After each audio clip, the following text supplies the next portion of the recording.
Well, good morning. Hope you're having a great week and looking forward to the weekend. Hope that you had a good start to your Friday morning. And I also hope that this has been a great study for you. As I've been thinking about Psalm 34 and thinking about the different pieces that are a part of this psalm, there are so many rich lessons for us to take away from it.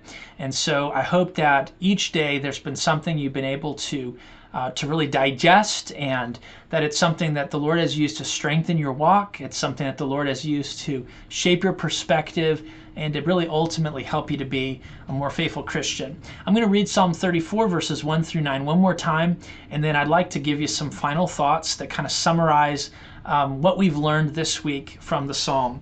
Here's what it says. I will bless the Lord at all times. His praise shall continually be in my mouth. My soul shall make her boast in the Lord.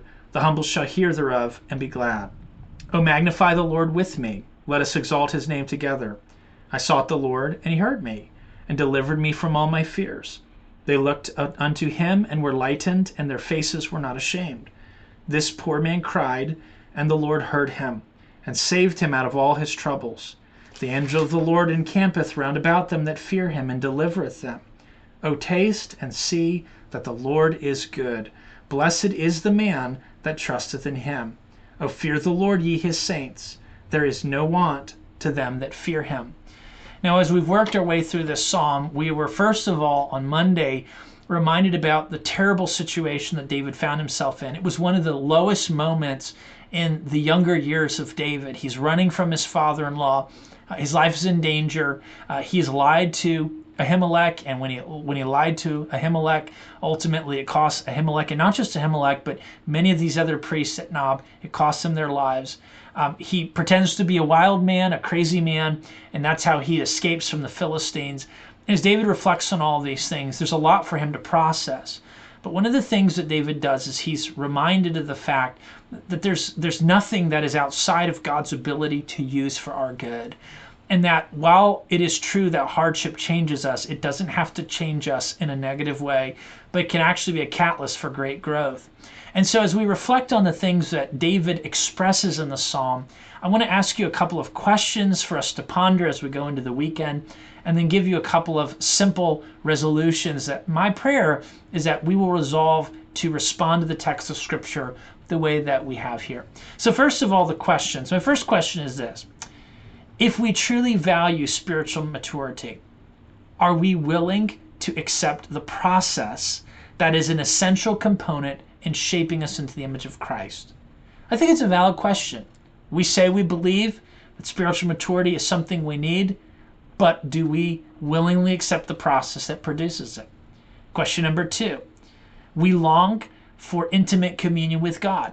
We know that we are created for God's glory, to know him, and to enjoy him forever. We know that. The question is, are we willing to accept the catalyst, the tool that God uses to ultimately press us in our hearts to him so that we will experience a deeper measure of communion with him? We say that we believe that we are made for fellowship with God. We say we believe that it's good to know him personally and deeply, but are we willing to accept what God uses to get us to that point? Valid question. Question number 3. We say that we want to see unmistakable evidences of God's work in our life. But do we have have we ever considered the fact that there are certain contexts that are necessary so that we can see the unmistakable work of God in our lives?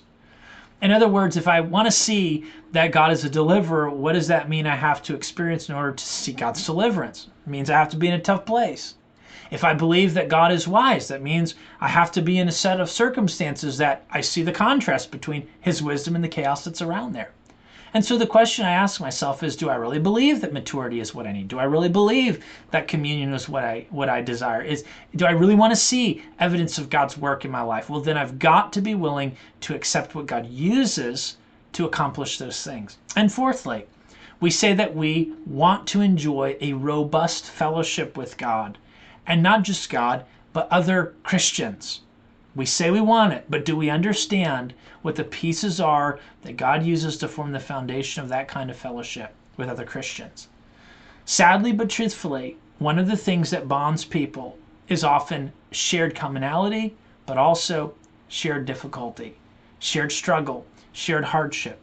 And so while we value these things, are we willing to accept what God uses to accomplish them? If we're asking him to do these things in our lives, are we willing to accept the things that he uses to answer the prayers that we have laid before him? If I say, God, help me to be more patient, do I realize what I'm saying? God, help me to be more humble. Do I realize what I'm saying? God, help me to be more merciful. Do I realize what I'm saying? God works through means, and those means can often be very challenging. The second thing I want to do is give you some simple resolutions that we can do in the light of the text in front of us. The first is this. Let's resolve to learn from what David wrote in Psalm 34. Because without missing the backdrop, we will not understand this if we miss the backdrop of the Psalm. So let's purpose to learn. Secondly, let's respond properly to him when we suffer so that he will move us to greater measures of maturity and depth. So let's resolve to learn from the Psalm. Let's resolve to respond properly to him when we suffer. Thirdly, let's resolve to stop and recount the many, many ways that God has demonstrated his goodness. I want to encourage you as you think about Psalm 34, you think about these lessons, these episodes that we've done, maybe take some time, some point today, take some time to write down how God has demonstrated his goodness to you, how God has taught you of his faithfulness, he's taught you of his goodness. Write those things down, reflect on them, and then thank him for it.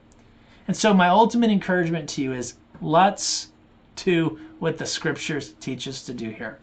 May God help us to be a people who rightly divide the word and live in the light of the truths of scripture as doers of the word, not just hearers. Hope you have a wonderful weekend, and Lord willing, we'll see many of you on Sunday.